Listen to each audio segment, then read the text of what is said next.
Assalamualaikum warahmatullahi wabarakatuh. Saya Jutika Fatma. Di sini saya akan menjelaskan mengenai klasifikasi instrumen penilaian tes tertulis. Nah, yang pertama akan dibahas adalah pengertian dan tujuan instrumen penilaian. Instrumen penilaian adalah alat ukur yang digunakan untuk menilai sesuatu dalam rangka pengumpulan data. Nah, gunanya itu adalah untuk memperoleh informasi yang diinginkan. Instrumen yang dibuat ini harus sesuai dengan materi yang disampaikan sehingga dapat memenuhi aspek penilaian pada setiap kegiatan pembelajaran. Nah, untuk tujuan instrumen penilaian ini adalah untuk memudahkan guru atau peneliti dalam mengukur kemampuan atau kompetensi siswa, baik dari aspek kognitif, afektif, dan psikomotorik. Selanjutnya adalah klasifikasi instrumen penilaian tes tulis. Nah, sebelumnya sudah dijelaskan bahwa untuk tes tulis itu ada dua, yaitu tes objektif dan subjektif. Untuk yang tes objektif itu ada pilihan ganda atau multiple choice, ada benar salah atau true and false, kemudian menjodohkan atau matching, dan melengkapi atau completion. Nah, untuk pilihan ganda, soal ini digunakan untuk mengukur hasil belajar yang lebih kompleks dan berkenaan dengan aspek ingatan, pengertian, aplikasi, analisis, asistensi, dan evaluasi. Kemudian, pilihan jawaban atau option terdiri atas jawaban benar atau paling benar yang disebut dengan kunci jawaban dan kemungkinan jawaban salah yang dinamakan dengan pengecoh atau distractor, decoy, atau fails. Nah, untuk tes tulis benar salah itu pernyataan yang mengandung dua kemungkinan jawaban, yaitu antara benar atau salah. Soal ini berfungsi untuk mengukur kemampuan peserta didik dalam membedakan antara fakta dan pendapat. Bentuk soal ini banyak digunakan untuk mengukur kemampuan mengidentifikasi informasi berdasarkan hubungan yang sederhana.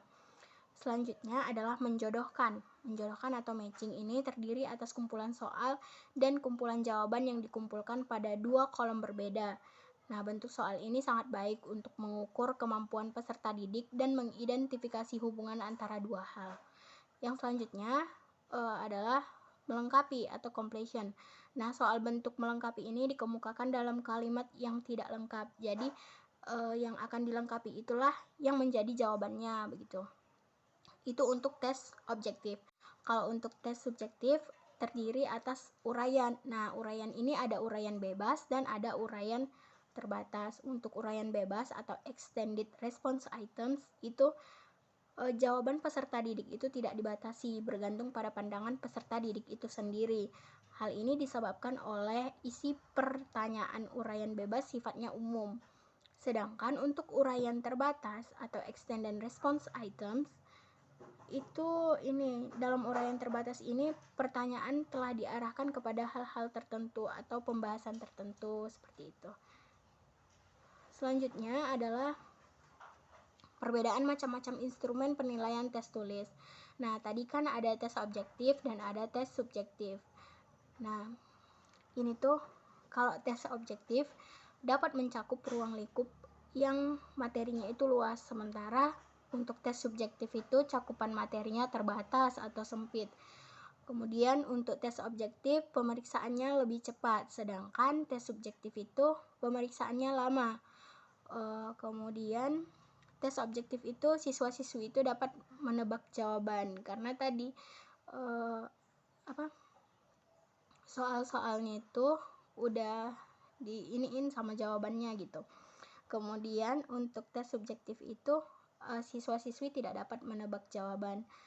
Nah, untuk penyusunan soal, tes objektif itu lebih sulit nyusun soalnya dibandingkan tes subjektif.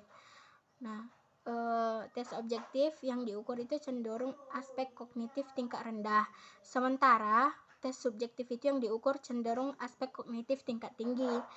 Nah, untuk tes objektif itu tidak menuntut penalaran siswa-siswi, sementara untuk tes subjektif lebih ke penalaran siswa-siswi gitu. Tes objektif juga digunakan untuk mengukur penguasaan siswa-siswi pada tingkat terbatas. Sementara tes subjektif digunakan untuk mengukur penguasaan siswa-siswi dalam mengorganisir ide dan penalarannya. Bismillahirrahmanirrahim. Saya Nurul Rahman. Di sini saya ingin menjelaskan tentang rancangan instrumen penilaian tes tulis. Yang pertama itu adalah strategi perancangan penilaian itu oleh pendidik dilakukan saat penyusunan RPP atau rencana pelaksanaan pembelajaran itu berdasarkan silabusnya gitu. Dalam hal ini termasuk pilihan bentuk yang sesuai dengan dasar yang ada pada kurikulum tersebut. Kemudian penyusunan instrumen penilaian itu mengikuti langkah-langkah pengembangan instrumen yang standar, yaitu menentukan soal, menyusun kisi-kisi, uji coba tentang analisis kualitatif dan analisis kuantitatif. Kemudian perakitan butir soal itu yang akan digunakan dalam penilaian sesuai dengan tujuan yang akan dicapai. Kemudian pelaksanaan penilaian oleh pendidik dan hasilnya sebagai bahan laporan. Kemudian yang terakhir, hasil penilaian pengetahuan peserta didik yang disampaikan dalam bentuk angka atau deskripsi. Materi selanjutnya yaitu instrumen penilaian baik. Bagaimana instrumen penilaian baik? Itu ada 5. Yang pertama, validitas. Jika data yang dihasilkan oleh instrumen benar dan valid sesuai dengan kenyataan yang ada, maka instrumen yang digunakan juga valid gitu. Sebuah tes disebut valid apabila tes itu dapat tepat mengukur apa yang hendak diukur. Kemudian yang kedua adalah reliabilitas. Itu kata reliabilitas itu dalam bahasa Indonesia diambil dari kata reliability, dalam bahasa Inggris berasal dari kata reliab yang artinya dapat dipercaya. Jika dihubungkan dengan validitas, maka validitas adalah ketepatan, sedangkan reliabilitas adalah ketetapan. Kemudian yang ketiga adalah objektivitas. Sebuah tes dikatakan memiliki objektivitas apabila dalam melaksanakan tes itu tidak ada faktor subjektif yang mempengaruhi. Hal ini terutama terjadi pada sistem screeningnya. Apabila dikaitkan dengan reliabilitas, maka objektivitas itu menekankan ketetapan dalam hasil tes. Kemudian yang keempat adalah praktikabilitas. Adalah sebuah tes yang dikatakan memiliki praktikabilitas yang tinggi apabila tes tersebut bersifat praktis, mudah dilaksanakan, mudah pemeriksaannya, dan mudah pengadministrasiannya. Kemudian yang terakhir adalah ekonomis. Yang dimaksud dengan ekonomis di sini adalah bahwa pelaksanaan tes tersebut tidak membutuhkan ongkos atau biaya yang mahal, tenaga yang banyak, dan waktu yang lama. Assalamualaikum warahmatullahi wabarakatuh. Saya Jamila Nurul Saada. Saya akan menyampaikan materi mengenai membuat berbagai instrumen penilaian tes tulis. Nah, tes tulis ini dibagi menjadi 2, yaitu tes objektif dan subjektif. Nah, baik, yang pertama itu tes objektif. Nah, tes objektif itu yang pertama ada pilihan ganda.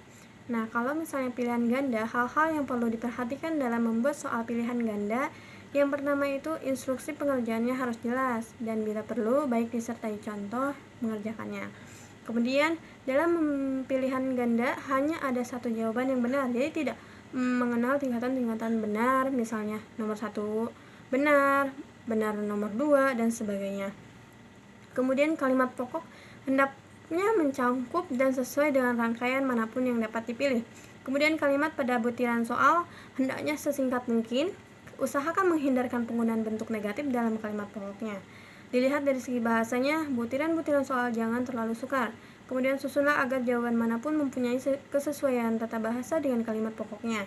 Dan yang kemudian, alternatif-alternatif yang disajikan hendaknya agak seragam dalam panjangnya, sifat uraian maupun taraf teknis, dan agak bersifat homogen mengenai isinya dan bentuknya. Kemudian, hindarkan pengulangan suara atau pengulangan kata pada kalimat pokok di alternatif-alternatifnya, karena anak akan cenderung memilih alternatif yang mengandung pengulangan tersebut. Hal ini disebabkan karena dapat diduga itulah jawaban yang benar. Nah, kemudian hindarkan menggunakan susunan kalimat dalam buku pelajaran, karena yang terungkap mungkin bukan pengertiannya, melainkan hafalannya. Kemudian, soal harus sesuai dengan indikator.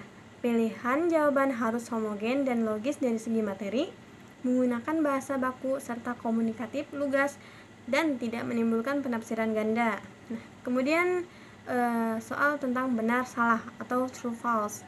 Hal-hal yang perlu diperhatikan dalam membuat soal benar salah, yang pertama itu hindari penggunaan kata terpenting. Selalu, tidak pernah, hanya sebagian besar, dan kata lainnya yang sejenisnya, karena dapat membingungkan peserta tes. Kemudian, jumlah rumusan pernyataan butir soal hendaknya relatif sama. Hindari pernyataan negatif, hindari penggunaan kata yang dapat menimbulkan penafsiran ganda. Hindari pengambilan kalimat langsung dari buku teks. Hal ini cenderung membuat peserta tes untuk menghafal daripada memahami dan menguasai konsep. Nah, kemudian ada soal tentang menjodohkan atau matching.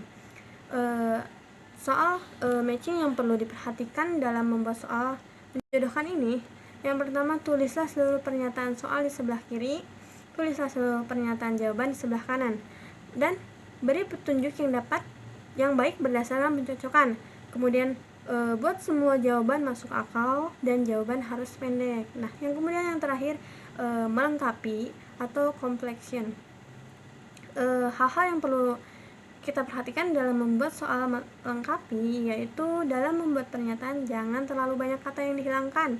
Jawaban yang diinginkan benar-benar dibatasi. Jika pernyataan memerlukan jawaban berupa angka, nyatakan dalam satuan-satuan tertentu. Baiklah, kemudian kita akan memasuki penilaian tes subjektif. Yang pertama itu uraian bebas, kemudian uraian terbatas. Nah, hal-hal yang perlu kita perhatikan dalam membuat soal uraian itu, yang pertama, mengacu pada kompetensi. Pertanyaan harus menggunakan kata tanya yang menuntut jawaban terurai seperti mengapa, jelaskan, bandingkan, hubungkan, buktikan, dan hitunglah. Kemudian petunjuk harus jelas sehingga peserta didik mudah mengerjakannya. Kemudian dilengkapi dengan pedoman pensektoran. Kemudian dilengkapi dengan pedoman penskoran. Dan terakhir, hal-hal yang menyertai soal seperti tabel, gambar, grafik, peta, atau yang sejenisnya harus disajikan dengan jelas. Baik, sekian yang dapat saya sampaikan. Terima kasih. Wassalamualaikum warahmatullahi wabarakatuh.